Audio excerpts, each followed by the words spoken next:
Okay, so welcome everybody. Can see that some of you are joining us from the other side of the world, which is always lovely. And some of you are closer to me here, some of you in Italy and some of you in the UK. So good to have you all here today for the coaching clinic. And today we are addressing something that's just been coming up in my heart lately, which is dealing with dread. Um, as always, I like to choose topics that are hopefully relevant to you. And I tend to go with what's most personal to either the clients I've been speaking with throughout the week or just what's most personal to me, because I find that what's most personal tends to be what's most universal to everybody.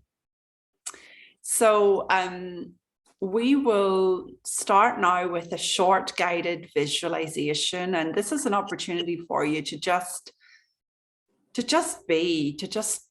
stop your day, even if you haven't started it, and just let yourself come into a quieter space. And from that space, you'll hear wisdom, you'll get direction, you'll have ideas, or you might just simply feel more at peace, feel more grounded. You don't have to have any sort of big objective with this. But what I always said to people when they're doing these guided visualizations or meditations is you're flexing a muscle, you're flexing a spiritual muscle that you already have within you. And that muscle, that muscle just gets stronger, whether you're somebody who hears answers or you're somebody who sees answers, images, or you're just somebody who feels the direction to go in. You really just want to use this particular exercise to just strengthen that muscle. And why is that important? Well, because as the more tuned in we are to our wisdom, the easier our lives become. The easier our decisions become, the more in alignment we start to live. And, there's something graceful about that. There's something that just makes life flow. So here we go. Just going to spotlight this video so that you can all see me. And I am trying to hide my messy kitchen, but hopefully you can just see my nice tidy background at the moment. All right, so let's close our eyes as we move into this meditation. Take a couple of deep breaths in through the nose and out. Make sure your line is muted. I think everybody is, but just before you start, make sure your line is, you've pressed mute. In through the nose. And out through the mouth.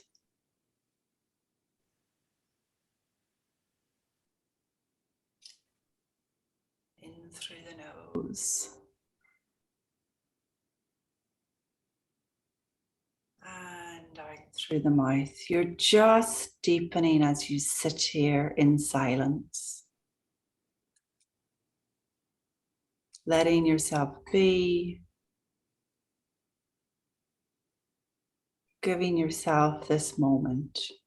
Feet firmly planted on the ground.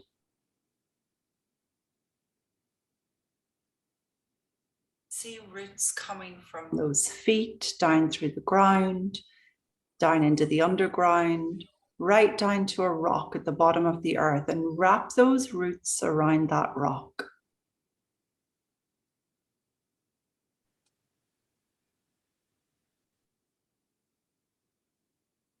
This is the rock of your true nature, golden light emanating from this rock, keeping you planted here on the earth, but giving you energy and light as you go about your spiritual mission here in this world. So see the light coming from the rock up through the roots, through the underground, through the ground, in through your floorboards, up through your feet. And using your intention now, move that golden light all the way up through the body. See it moving up, swirling around the ankles, on up through the shins and the calves, the back of the knees, the kneecaps, up through the thighs, right up to the hips, all around the whole upper body area. Golden light, sending extra light anywhere that you want it to really help you. Moving it up now through the torso, through the chest, up to the shoulders and down through the arms, out through the lower arms and the hands and the fingertips, and up through the back of the body, the spine, all the way up the back of the head, down through the face, the neck, out through the hair. So your whole body is enveloped in this golden light of your true nature.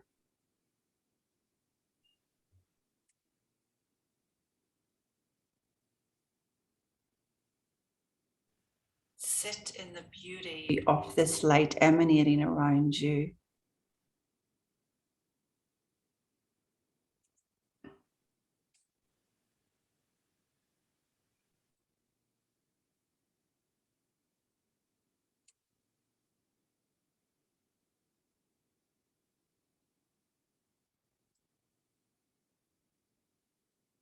And now see in your mind's eye in front of you, little white gate. I want you to walk towards that gate. Open it slowly, and it leads you onto a path. Just walk along that path now. And up ahead of you is a scene. This scene could be something that you're dreading, something that's coming up for you, something you've been putting off. What I want you to do is just picture that scene. And I want you to begin to send love into that scene. So often we forget the power we have within us to bless a situation, a person, an event. So this thing that you're dreading that's coming up, I want you to see it now in your mind's eye, and I want you to send love to it. We can do that by seeing green or golden energy, light coming from our heart, directly flooding into that scene. Notice who's involved. Notice where you are. Notice any resistance you might have, but let it melt away. Love reduces all resistance. Only our ego mind wants to hold on to the resistance. So don't judge yourself if there is resistance, but just let the love be stronger. Golden light or green light, whichever you prefer, or both, emanating from your heart now into that scene.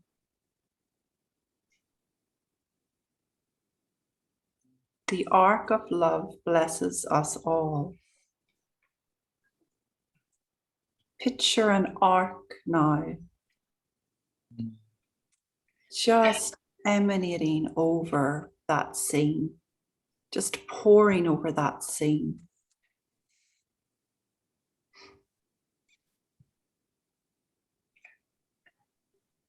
Let it be there.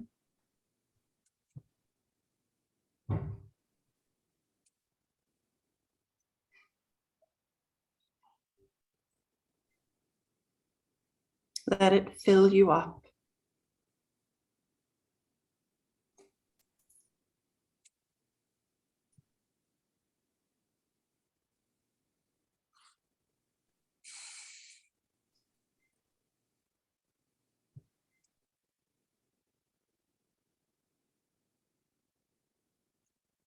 Give yourself a chance to really just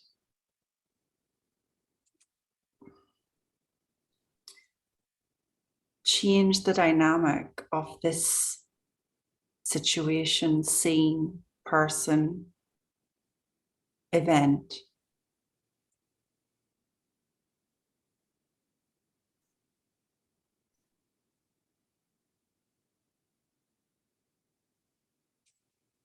Now visualize the outcome that you would like from this particular scene or scenario that you're dreading.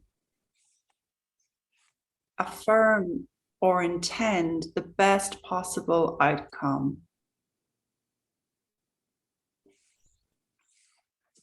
Remembering that everything is always working out for your highest good. We might resist it, we might not want it, we might challenge it. But ultimately, if we can live in the understanding that life's got our back and that we can influence more powerfully than we realize any situation, then we don't have to be afraid and we don't have to live in dread.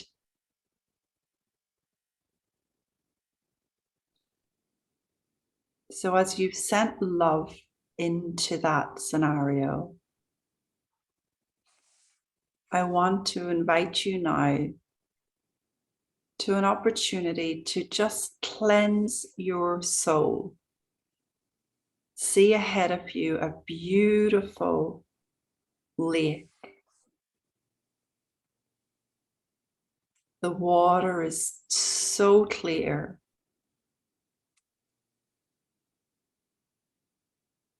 And I invite you now just to walk beyond the scene you've just been looking at to the lake. And let yourself walk directly into the lake. It doesn't matter that your clothes are going to be wet. It doesn't matter that your hair is going to get ruined. Don't worry about any of that. This lake has a cleansing quality. And as you walk into it, set the intention now that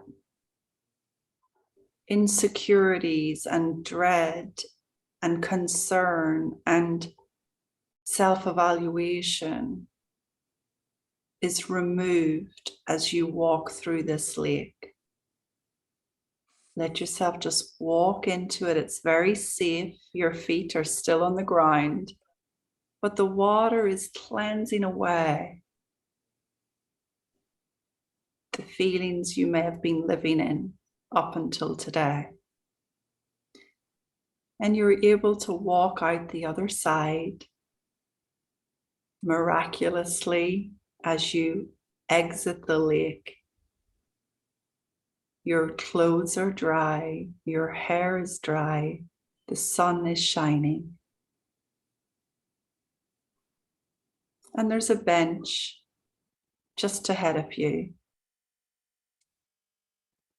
You can walk to the bench and have a seat for a few moments. Breathing in through the nose and out through the mouth.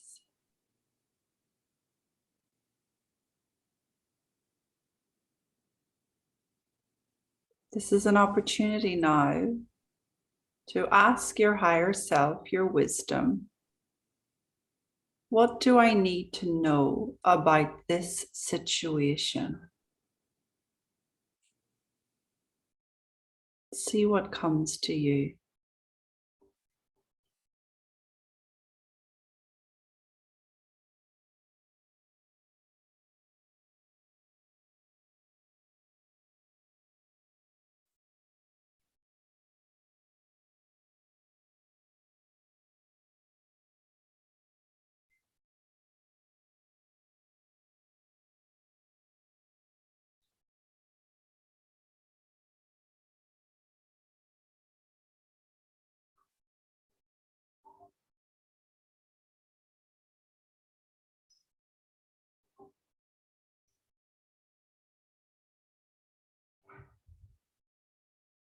Now we can step up from the bench and gently walk towards the path once again. We don't need to pass by the lake or the scene. We just walk onto the path all the way along to the little white gate.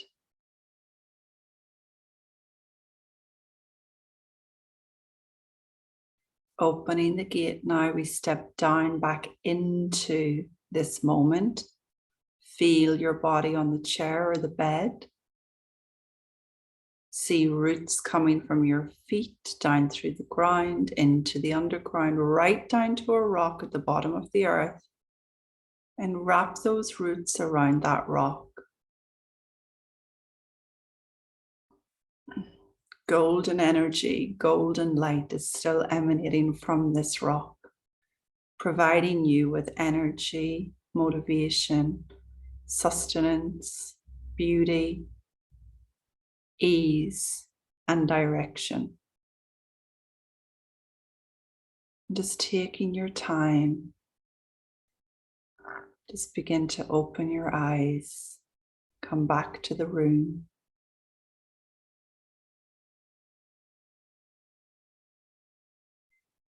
If you want to write anything down, now is a good time. If you want to type anything in the chat box about your experience, you can do that now. Sometimes just one word is suffice.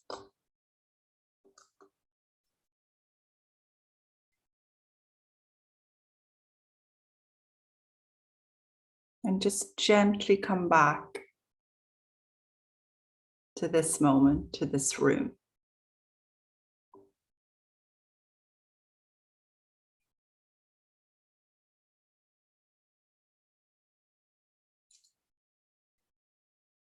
So how was that for you? If you want, just type one word in the chat box if you can. Just what your experience of that was, if you want to give it a word. And there's nothing right or wrong. Pamela says, I just opened my online art gallery, a dream come true. Oh, fantastic. Patricia says, clear. Giovanna, relaxing. Good.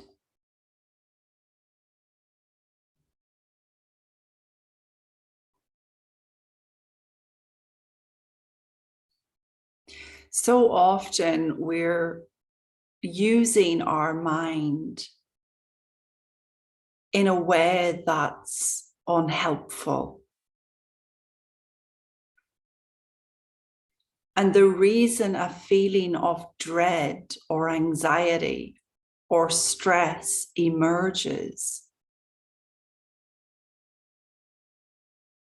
is to let us know we're using our mind in a way that's not helpful.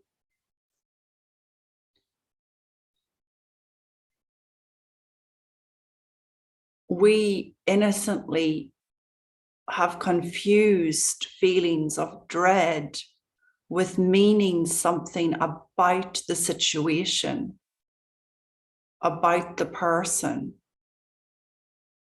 about the conversation that we're going into. Not knowing that the feeling we're living in is simply an indicator of the thinking we're doing about it. In my own life, I've been feeling dread about Francesco's anniversary coming up. He will be dead 1 year on the first weekend of December. And I noticed my mind trying to come up with plans to get away, to get out of here, to do something, to distract myself.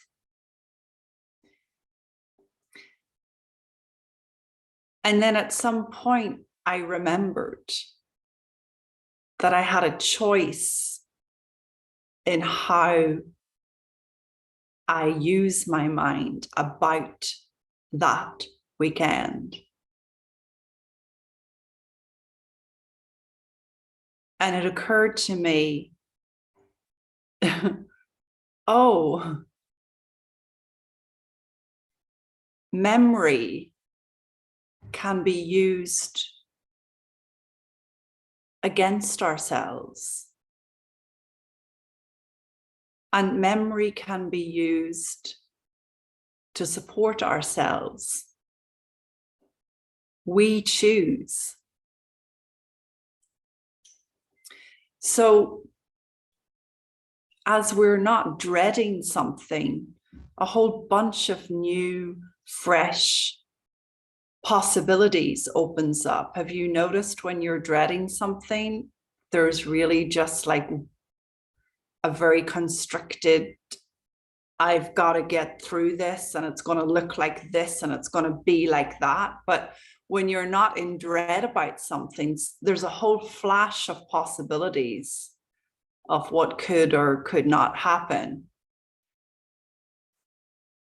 Suddenly you don't have to run away. Suddenly you don't have to be in avoidance. Suddenly you have the opportunity to experience life in a fresh way.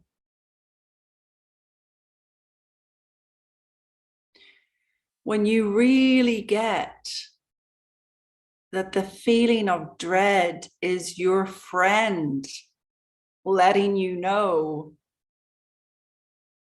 you're not thinking well.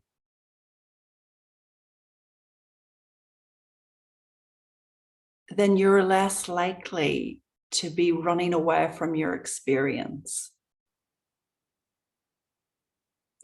Now, I don't know exactly yet what's going to happen that weekend, but I do know it no longer involves me having to leave the country or batten down the hatches and, I don't know, stock up on, Jack Daniels.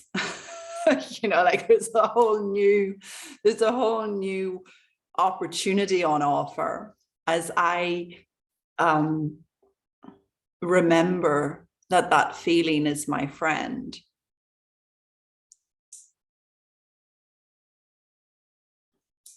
Whatever you feel dread about, maybe it's a relationship, maybe it's a conversation, maybe it's the bank calling you, maybe it's Christmas, maybe it's getting on the weighing scales.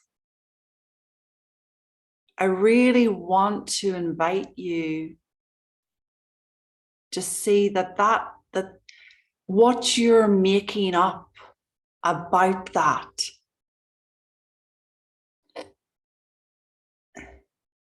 is subject to change.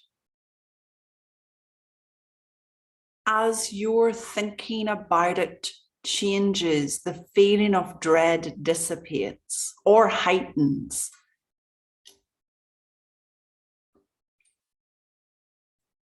we've been living in the habit of scaring ourselves for too long.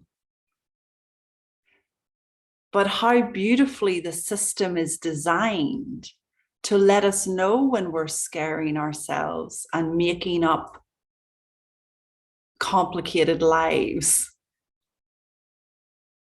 Because we get these feelings of dread, we get these feelings of anxiousness, we get these feelings of stress and tension, not to confirm we're right about the situation, but to let us know, oh, the way you're thinking about this isn't helpful. Wow. Somebody should have told us that when we were 3 or 4 years old. But they didn't know either. I refer constantly to my friend Jack Pransky's book, Somebody Should Have Told Us. If you haven't got it, it's a manual for life.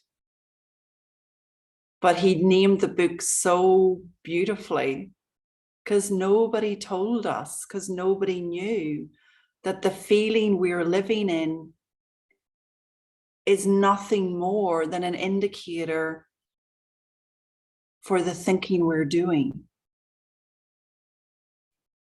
You want to get suspicious of your thinking. You want to get suspicious of what you're making up about Christmas, about death, about your weight, about your bank account. Because most of the time it's not true. Now, I will say that I could intellectualize this until the cows come home. There's one tool that supports me beyond any other tool. And that tool is prayer.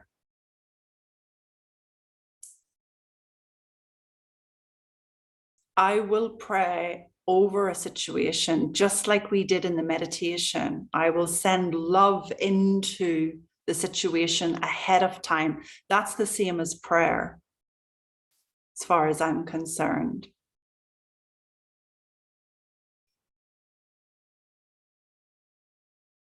So you don't have to understand what I'm saying deeply. You might get a little flavor of it. You might sense a truth about it. But you have this ability to change your mind that we all have. This ability to change your mind about how you're viewing a situation, how you're viewing a person, how you're viewing yourself.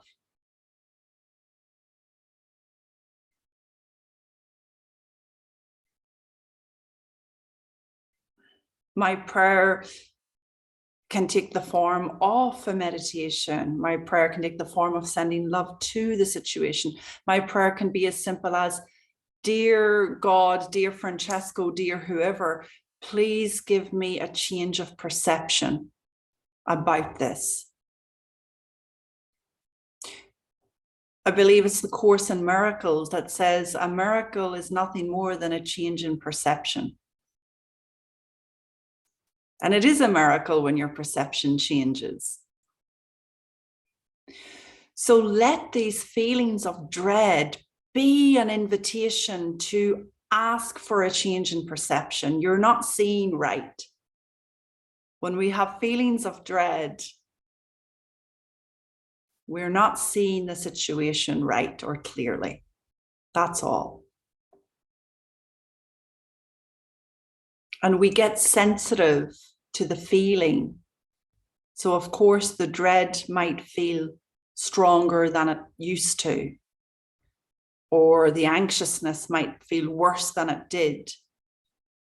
Because as you live in feelings of well-being more and more, and you're less living in habitual dread, worry, anxiety, stress, and tension, then when it comes, it's loud. It's supposed to be loud.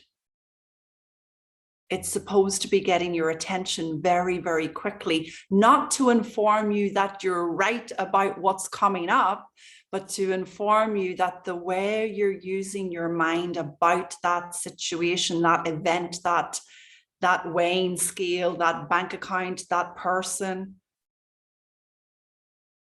isn't correct.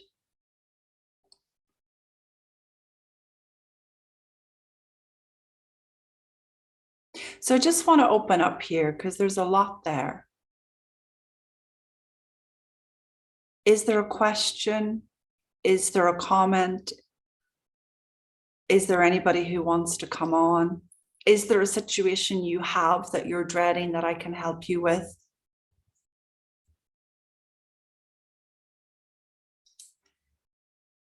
And yes, thank you. Audra's just written, the name of the book is indeed Somebody Should Have Told Us by Jack Pransky.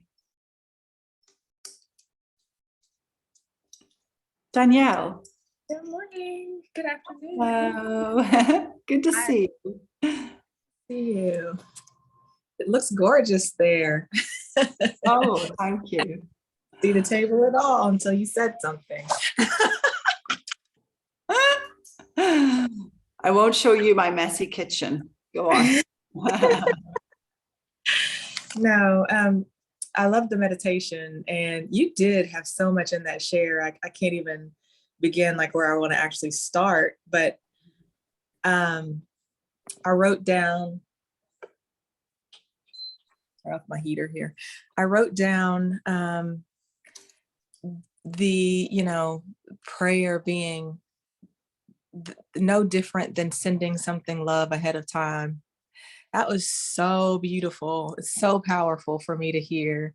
It just, yeah, that for some reason that just warms my heart, because that does feel, yeah, that feels true to me. And that feels just like a beautiful way to put energy into anything that is on our hearts and minds. So I just wanted to say that. I am curious because it's not just necessarily a sense of pure dread, but it is fear. And it's just been about me letting go of grasping. Like over the last week, I have really seen something new about how what is essential to me really isn't what I have been focusing on. Mm-hmm. So just to, put it out there, like even something so simple as making my kids breakfast before school, or, just really 100% being all in as Danielle, as in these everyday duties as mom, as wife, as daughter, but feeling like my attention has been like more focused at accomplishment of something that I don't even know if it would bring me the happiness that I am, thinking that it would, and seeing how it has taken my attention away from the essentials in my life that don't feel like they're fun, but at the same time are just like, well, things that only I could experience, washing my dishes, putting away our clothes, But there's also something in me that is afraid that completely letting go of striving is means that I would just disappear. And I don't believe that at all, but for some reason there's a feeling that is coming up around that. Does that make any sense? Mm-hmm. I think a lot of people can relate to that, Danielle. And if you were to narrow the question down a little bit more directly, what would you like to ask?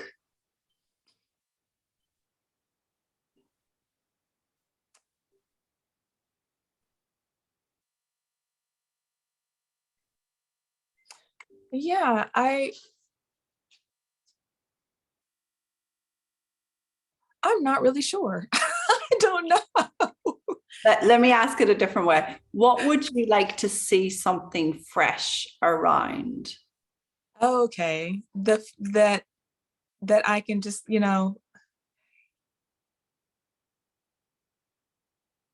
that's not true, Mhm, I guess. mhm, Like, it feels like, yeah, of course that can't be true. Um, I mean, as I'm folding up the clothes last night, it was like, oh, this shirt, well, that my son will only be 12 once. I was feeling my essential nature, and it felt more real to me than anything that I think I've been striving for. But why is there this nagging thought that keeps popping up and makes me feel like, okay, now I can go and I have this space, and now this space is going to bring me that new thought that then is going to bring me happiness. But it's not this essential stuff right here. mhm. See, what I love in what you shared is you noticed your essential nature in an ordinary, everyday scenario, folding your son's clothes. Mhm. That's enough. That Bob comes in with, but why? And then shouldn't I? And what about? And then you're on the train to coming away from your essential nature. So what I hear in you is you're having moments of feeling your essential nature. Just enjoy those moments when you get them.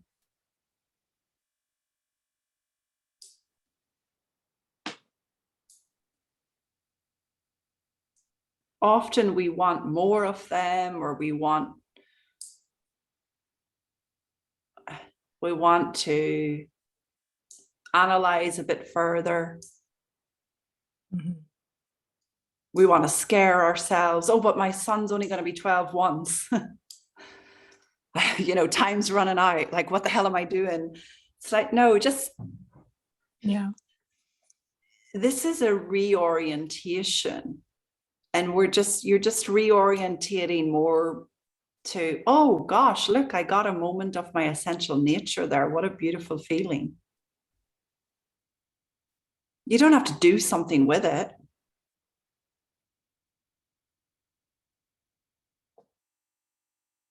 But the fact it's showing up tells me the serum is in, the system is working perfectly with you.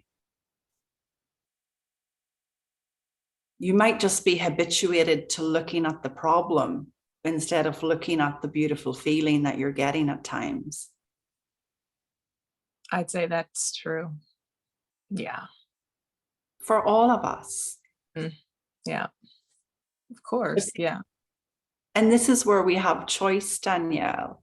We have choice to reorientate away from habitually focusing on the problem or why and what's wrong.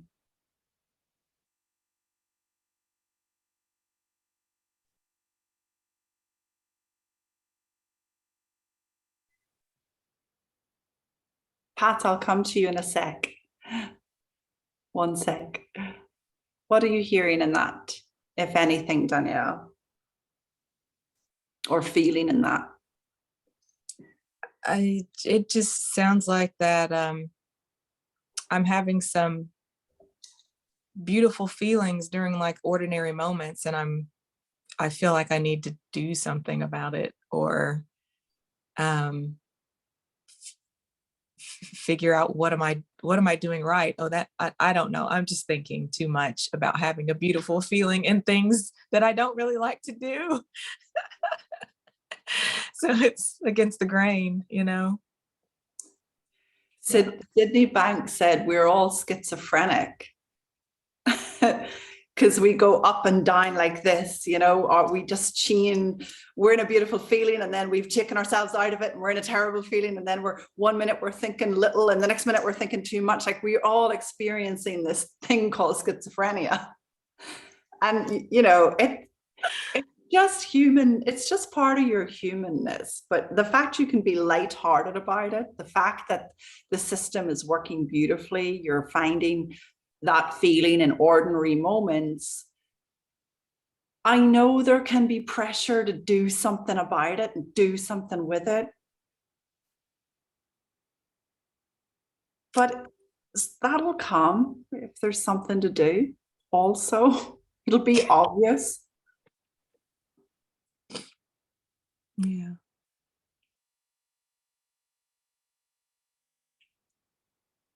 I feel even silly for even sharing because it all circled back to this absurdity. But, you know, I see it again now.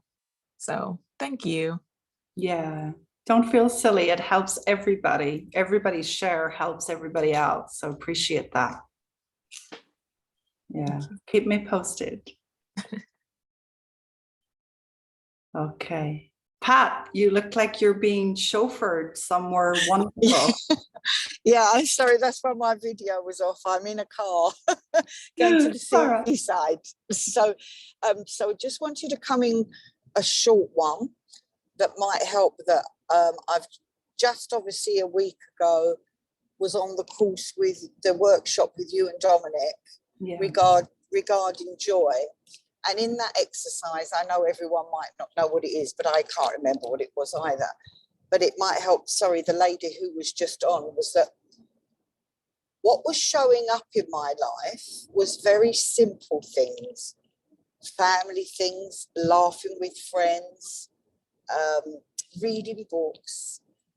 Through that weekend, I realised that I'd been looking in so many other places through my mind, thinking about what I needed to do. Should I do this? Could I be this? Could I be that? And it really, I'll be honest, I still can't explain it properly because it's only been a week and I think I'm still processing it all. But it was just wonderful to see how my true nature and what mine wasn't to run it, not that that's to run a business or do anything big. It was like the folding up of the clothes. It was just simple things, having fun, reading books and being with family. And it really astounded me. And I was so full of joy because my life was showing up for me and I wasn't seeing it, my true nature, because my mind wanted to make its own version up of what I should be doing. Mm-hmm. So I don't know if this is coming through as clear as it is, Grace, when it was on the course, but what the lady was just saying, it was just showing me that you can sort of talk your things, self out things, look for things in different ways when your true nature is showing it to you all the time. But I was judging, that was it. I was judging what was showing up. So I don't know if that's any help, but it was an extremely helpful workshop for me in that simplicity. Good. Yeah, thank you, Pat. Thank you. The exercise Pat's referring to, some of you have done it with me as my clients. It's called the passion process. And it was really beautiful on the workshop we had, just to see people go through part of that process and wake up to what truly gives them joy. And it's very different to what you think you should be doing. There was one woman on with us who was kind of surprised that in all of her answers, her children kept showing up as part of the answer. And when I spoke to her about that, I said, is it possible that you find a lot of joy in being a mother? And you could see she hadn't realized it because she'd been judging it like as unimportant, and she should be working on something more important, and well, her kids are almost grown up now, so what does it matter? Like, she had innocently undervalued the enjoyment of motherhood because it seemed just too simple, too easy, too whatever. And we do that, we judge what we're doing, thinking we should be elsewhere doing something else. And it takes us out of the moment, takes us away from the enjoyment of the moment. And then we wonder why we're living in dread.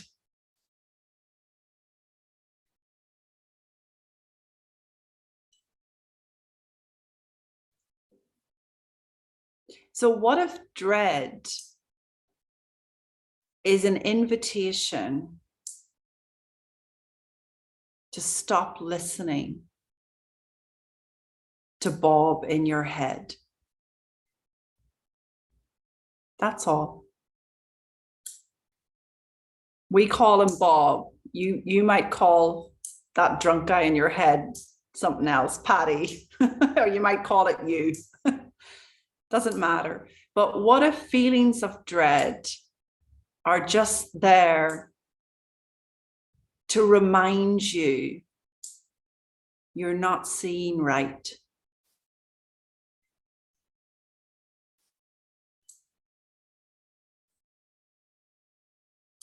And to invite you to send love into the situation.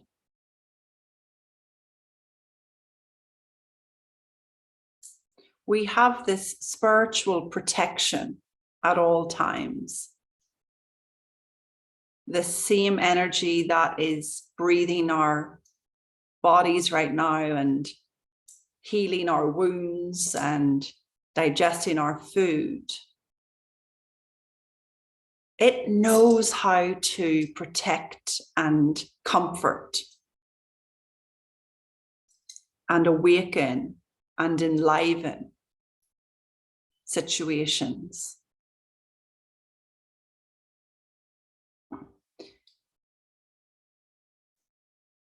If you're procrastinating on something because you're dreading it, even the procrastination is a wonderful invitation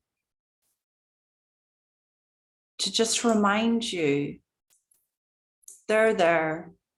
You're not seeing this situation right.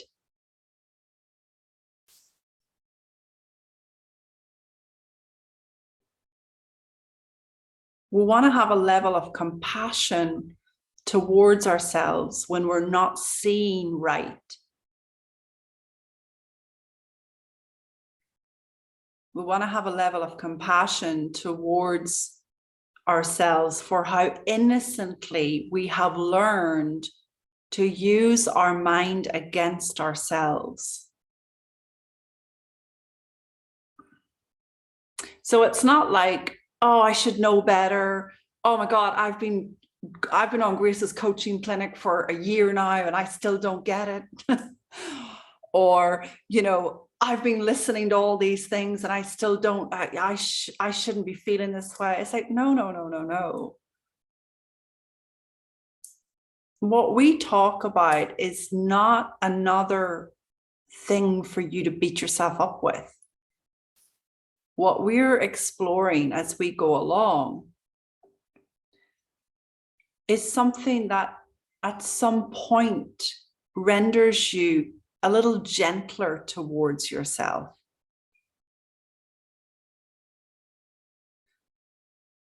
I had this whole scenario going on recently where it just looked to me like I was the devil and Francesca was the angel. It was such black and white thinking. It was so like all or nothing thinking.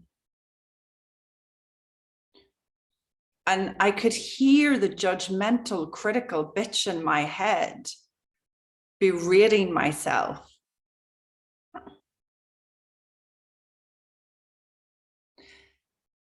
And it felt off. It's meant to feel off because it's not true, but it felt off. And that feeling of offness was trying to get my attention. But I was so consumed with regret and dread and wishing things could have been different and getting into pity parties and just the stuff that my mind does when I drop.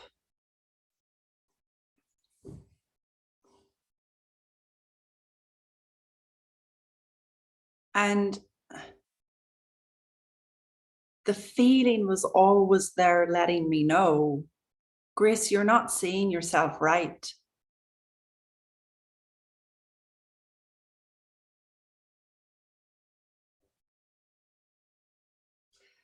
And it was at some point I woke up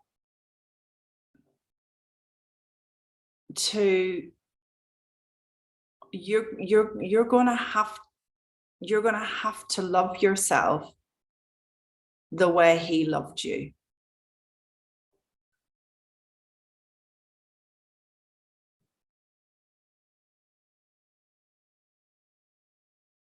You're gonna have to bring a feeling of love to yourself.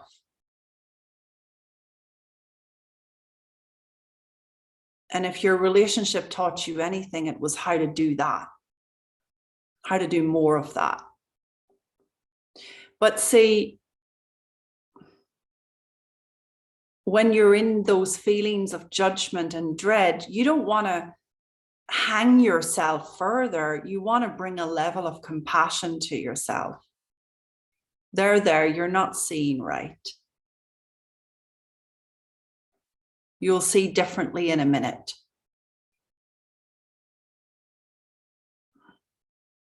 How do you know you're not seeing right about yourself or about others? The feelings of dread, feelings of shame, feelings of regret, feelings of tension, feelings of anxiety, feelings of stress, incredible alarm bells letting us know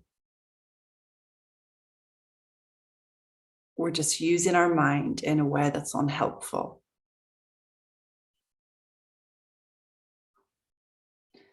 Got time for about one more comment or question, if anybody has something short.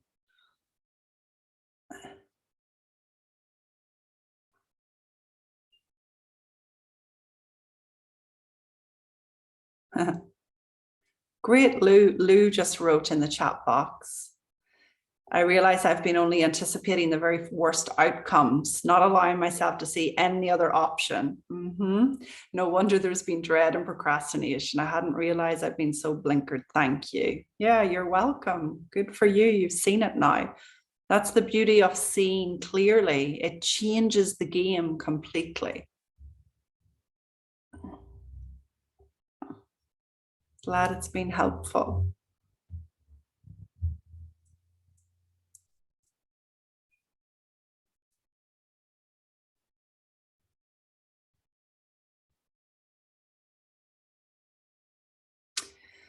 So